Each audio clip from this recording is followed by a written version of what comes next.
பணியில் உள்ள ஆசிரியர்கள் அனைவரும் ஆசிரியர் தகுதி தேர்வு எழுதி தேர்ச்சி பெற வேண்டும் என உத்தரவிட்ட உச்சநீதிமன்றம் ஆசிரியர்களுக்கு தேர்வு எழுதுவதில் இருந்து விலக்கு அளிக்க மத்திய அரசு முடிவு செய்திருப்பதாக தகவல் வெளியாகி இருக்கிறது.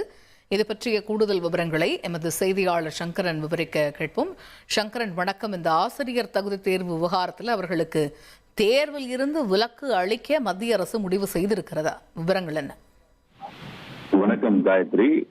இலவச மற்றும் கட்டாய கல்வி சட்டம் என்பது நாடு முழுவதும் ஒரு 15 ஆண்டுகளுக்கு முன்பு, அதாவது 2011ஆம் ஆண்டு அமலுக்கு வந்தது.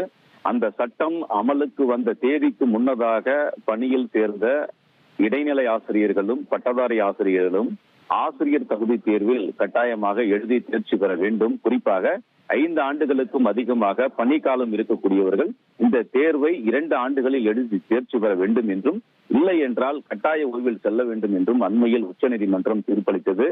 இந்த தீர்ப்பு காரணமாக தமிழகத்தில் அந்த சட்டம் அமலுக்கு வந்த தேதிக்கு முன்னதாக பணியில் சேர்ந்தவர்களில் 2 லட்சம் பேர் அந்த தேர்வை எழுத வேண்டிய ஒரு சூழல் எழுந்திருக்கிறது.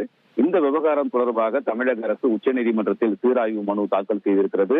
சட்டம் வந்ததற்கு பிறகு அந்த தேர்வை எழுத வேண்டும் என்று கட்டாயப்படுத்துவது சரியான முடிவு. ஆனால் அந்த சட்டம் வருவதற்கு முன்னதாக பணியில் சேர்ந்தவர்களை இந்த தகுதி தேர்வை எழுதி தேர்ச்சி பெற வேண்டும் என்று சொல்வது சரியான முடிவல்ல என்பது தமிழக அரசின் நிலைப்பாடாக இருக்கிறது. இந்த பிரச்சனை தமிழகத்தில் மட்டுமில்லாமல் நாடு தழுவிய பிரச்சனையாக இருக்கிறது.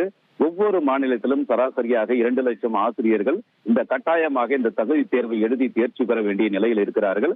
அதன்படி 20 லட்சத்திற்கும் அதிகமான ஆசிரியர்கள் இந்த தேர்வை எழுத வேண்டிய ஒரு சூழல் இருக்கிறது.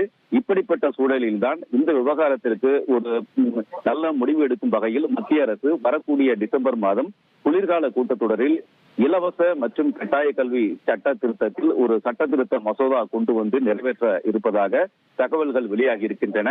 சட்டம் அமலுக்கு வந்த முன் தேதியில் பணியில் சேர்ந்தவர்களுக்கு விலக்கு அளிக்கலாம் என்று சட்ட திருத்த மசோதா கொண்டு வந்து நிறைவேற்றி அதனுடைய விவரங்களை உச்சநீதிமன்றத்தில் தாக்கல் செய்து அந்த ஆசிரியர்களுக்கு விலக்கு அளிக்க முடிவு செய்யப்பட்டிருப்பதாக தகவல்கள் வெளியாகி இருக்கின்றன.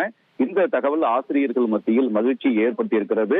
மிக விரைவில் கூட இருக்கக்கூடிய அந்த குளிர்கால கூட்டத்தொடரில் இது குறித்த அறிவிப்பு வெளியாகலாம் என்றும் எதிர்பார்க்கப்படுகிறது. காயத்ரி, தகவல்களுக்கு நன்றி சங்கரன். இனி செல்லும் இடமெல்லாம் செய்தி. தந்தி டிவியின் வாட்ஸ்அப் சேனலை ஃபாலோ பண்ணினா செல்ல இருக்கும் இடமெல்லாம் செய்தி. இதோ QR கோட் இப்பவே ஸ்கேன் பண்ணுங்க, ஃபாலோ பண்ணுங்க.